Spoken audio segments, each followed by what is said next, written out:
Hi everyone, so sorry about that. Instagram kicked me off, and so I'm just gonna introduce myself once again, and we'll go ahead and start the conversation with Amanda from Supermajority. So my name is Anto, and welcome back to Be Latina's Life. As I said, today was a really, really important day, not just for the United States, but for the world. You know, especially watching the first Black woman, South Asian woman, and daughter of immigrants getting sworn in as the vice president. That was huge. And so we need to talk about what that means for the future of this nation. And here we have Amanda Brown Lierman, who is the new executive director of Supermajority with us, who's going to tell us a little bit of, what they do and what happened today.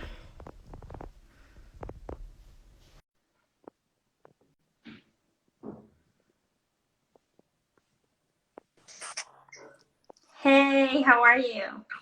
I'm good. How are you? I'm doing well. Sorry about that. Instagram suddenly kicked me out.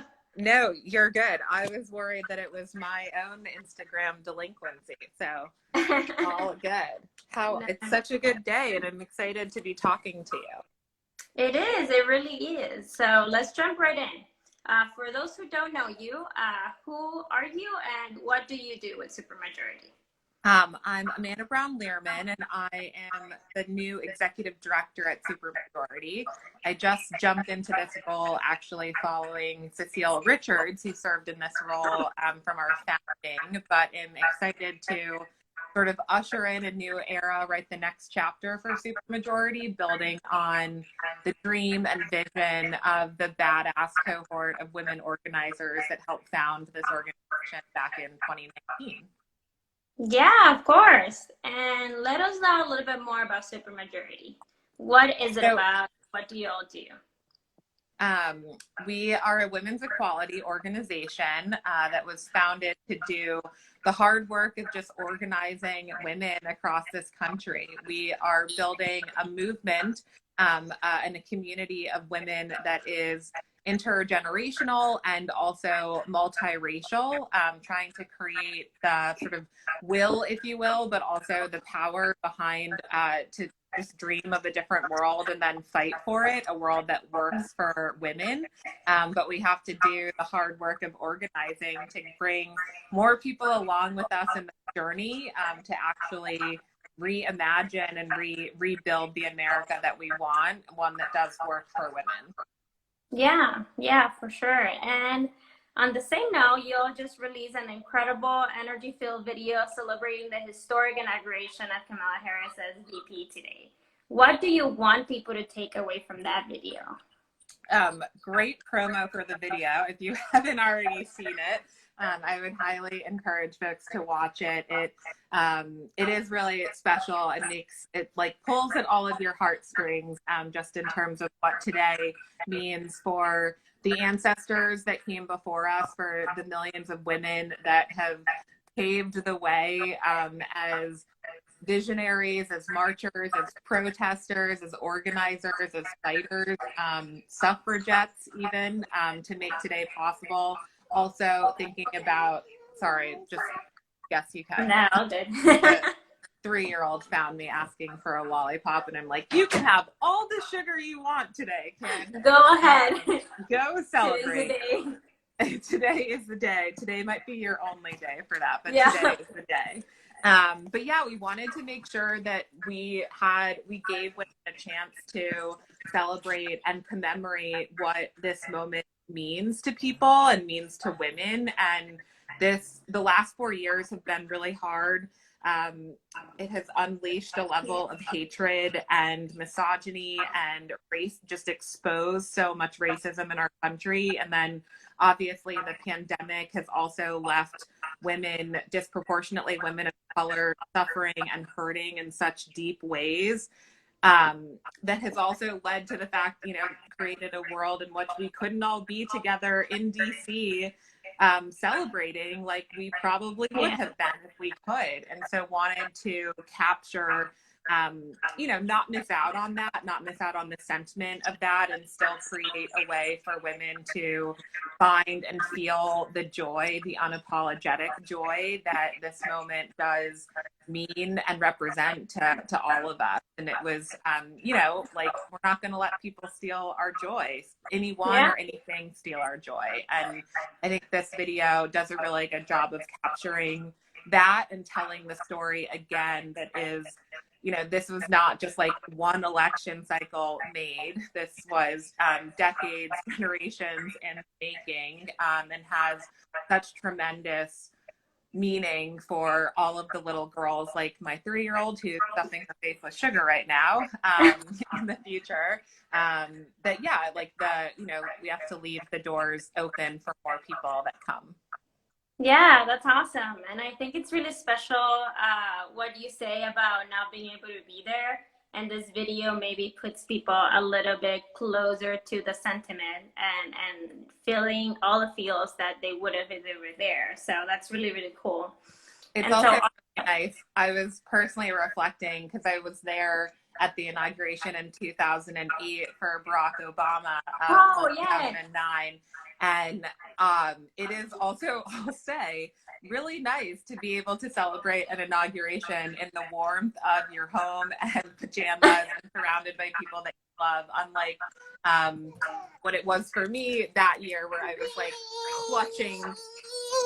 clutching hand warmers trying to stay warm and sobbing tears and then like freeze on my face. So definitely different, but still a lot of joy in that, and lots to celebrate today.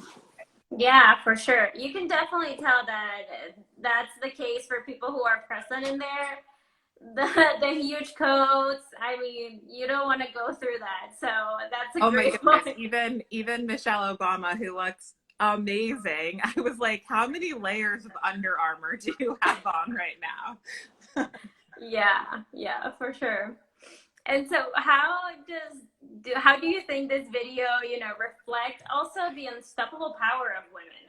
How does it show that history and that trajectory to this moment? Yeah, I mean, there's like incredible icons featured throughout the video.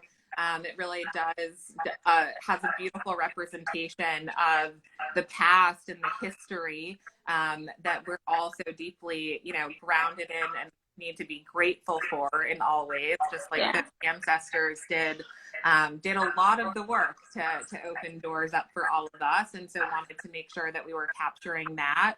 And at the same time, capture the other end of the spectrum with the little girls watching the screen with Kamala Harris on the screen, saying, she will not be, she may be the first, but not the last. And that spectrum, I think, is really important and was a big part of the video production, just the concept for the video. We wanted to make sure that we were properly honoring and thinking about the past, but also recognizing, again, the incredible amount of all of the work that women did this election cycle to fire Donald Trump and demand more and demand better. And thinking again about those little girls who are watching this and it's the norm for them. And that's pretty amazing. And so I think about it as not just the sort of unstoppable force that's women, but also the ongoing force. Like, women are in so many ways the heartbeat and backbone of our democracy, our families, of communities across the country. And that's not going anywhere. And if we've learned anything even from the last 4 years, it's that women are ready to do the work. They're mobilized, they're energized, they're in community with one another and united in our resolve to just make the world a better place, despite all of the obstacles that stand in our way, all of the barriers and all of the work that we're doing, also just to like feed our children every day, keep them educated, all of those responsibilities that women have, the resolve that they have to also make the world a better place is what is the most powerful thing. And it's really the superpower of women. Yeah. And also, let's talk about all the work that you are talking about and that led to that video and that led to today. So we saw an incredible turnout of women of color voters last election. And so, what does that mean for the future of this country? No, women did the damn thing this election cycle. It's pretty Yeah. amazing to think about the number of women that showed up this year versus even in 2016, Mm-hmm. and how that, it just keeps growing over time. And that's not for lack of work, and I think that we have to at least acknowledge that too. In our community alone, we had, 4 million women that we were talking to, and we were able to send text messages, literally millions of them, write letters and make phone calls to 4 million other women in key states across the country to encourage more people to get out to vote, because there's so much at stake this election cycle. And so that work, and then, I think the fact that women showed up in the way that they did, they are demanding so much of their leaders, that I think in many ways of it is that we sent this new, these new great leaders, empathetic and beautiful, like representative leaders, to Washington, D.C. with a mandate that they have to solve problems. And we've made it really clear what we're united in and what we're looking for in our leadership, which is that we need relief now, and for the future in response to COVID. We need leaders who respect and value our democracy. We need leaders who are ready to combat the history of just injustice and racism in our country, and who are actually talking about healthcare and not trying to dismantle healthcare in the middle of a pandemic. I think we've made it really clear, and so the work now obviously also continues. Oh, wait, I think I lost your audio for a second. That I have Oh, no I battery. can hear you now. Yeah. Great. We can pause as we should to celebrate today, but we'll get right back to work, because we have to hold these leaders accountable to all of the things that they have said. And this is at every level as well. I think that we're poised for, and I'm definitely optimistic about the success, just knowing the fact that the conversation has already started with these leaders, and we're not, having to educate them about why gender equity matters. You're starting at a different place in the conversation, but it's not to say that the work is done. So we'll, keep our foot on the gas there and stay united in that, and keep organizing to, again, realize the world that we want to live in. But I think it is clear to us what we should expect and also deserve of our leaders.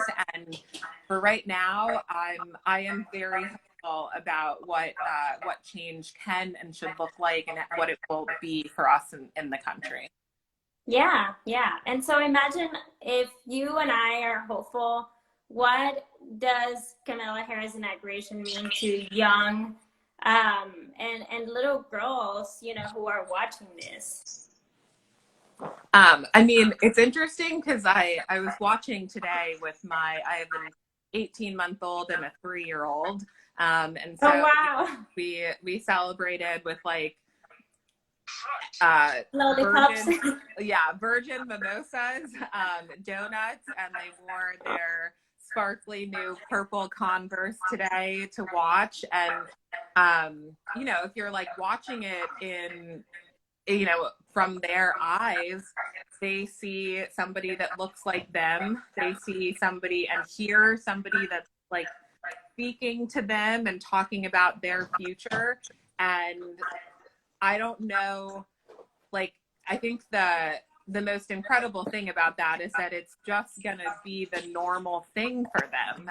So as they continue to grow up and think about, what this moment means, it's they're just always going to want more and always going to want better. And I'm hopeful again about what, the next generation and how they too will call for change and keep pushing us forward in that. But the fact that they get to start from a place where there's a Black woman in the White House, that's a pretty good place to start. And you know, that they can see what representative government looks like, to have a baseline for that is also really powerful, just in the way that they approach the organizing challenges that they'll face in their lifetime. Yeah, yeah. And Supermajority is definitely helping with that. This video is an incredible start, but I think I speak for everyone when I say that I would love to know everything y'all are doing to empower more young women and girls of color to participate in democracy. Can you tell us a little bit more about that? No, definitely. I mean, the way that I think about it, well, lots of thoughts, but there are millions of women that turn 18 every single year. And those are new people, that's new energy, that's new, new blood into the work that we're all doing to fight for a better tomorrow. And we, I think, have an obligation to welcome those folks, and help them also understand the role, but also the power that they have in our democratic process.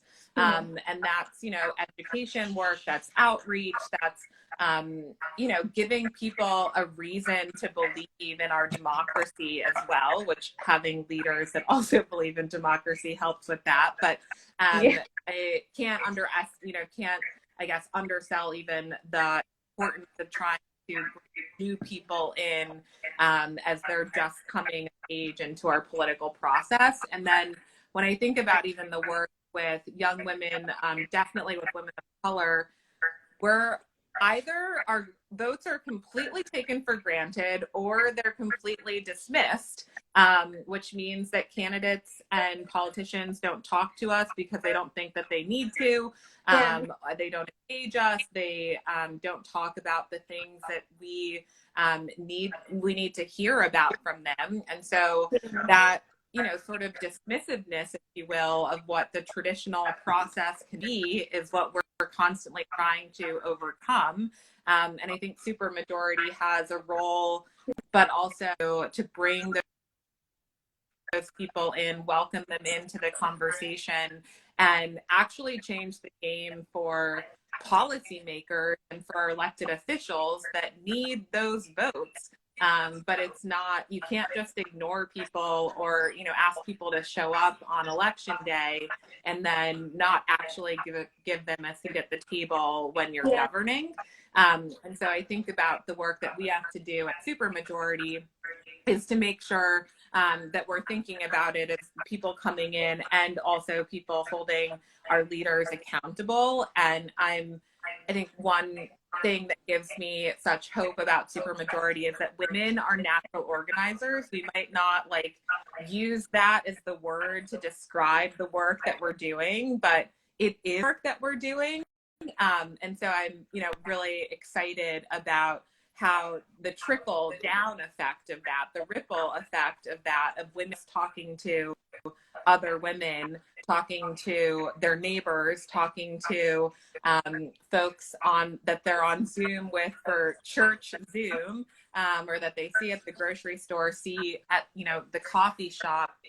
Those conversations matter. And I think that sort of one-to-one, peer-to-peer work of organizing is how ultimately we're going to change the world. And women, we are the majority of all of the things. And so there's nothing that should be stopping us. And when we finally get the world to realize that and embrace that, we will have won. And we will have all of the nice things again. And finally, how can we all support you as Supermajority doing this work? I love it. Thank you for asking. You should definitely check us out at Can you redirect us? At supermajority.com. Join our community, get in touch, stay in touch, follow us. You can follow us on Facebook, on Twitter, on Instagram too. We love talking to new people and bringing more people into this work. I think these collaborations, these sort of partnerships and just conversations are exactly the way to do that as well. So thank you to you for even, inviting us into conversation to talk a little bit more about the work that we're doing. Because I think, we're all more powerful together. We all will succeed. We will all rise together. And so, love the opportunity to stay in touch. Again, you can check us out online at supermajority.com. Become a member. Kara just posted it into the comments as well. Join us, follow us, and we're excited to stay in conversation with all of you and get to know you a little bit more too. Yeah, and you're across the nation, right? People could volunteer with you in any state in the country. Definitely. You can be anywhere. You can join and, be we're joking about all of the couch texters from last year. You can organize in your pajamas or in your ball gown. This is come as you are from wherever you are. We will put you to work in a meaningful way.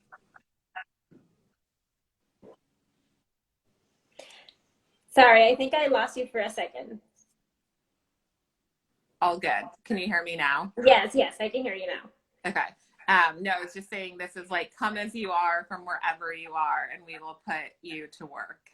Yeah, even in your PJs. Yeah. So yeah, thank you so much for joining us. I love this type of conversations, and I really, really love that we can redirect, our audience to you guys, and so they can volunteer and start, the work and start empowering, educating their communities. So I'm really excited to see what you all continue to do this year, and I appreciate your time coming here to talk to us about it.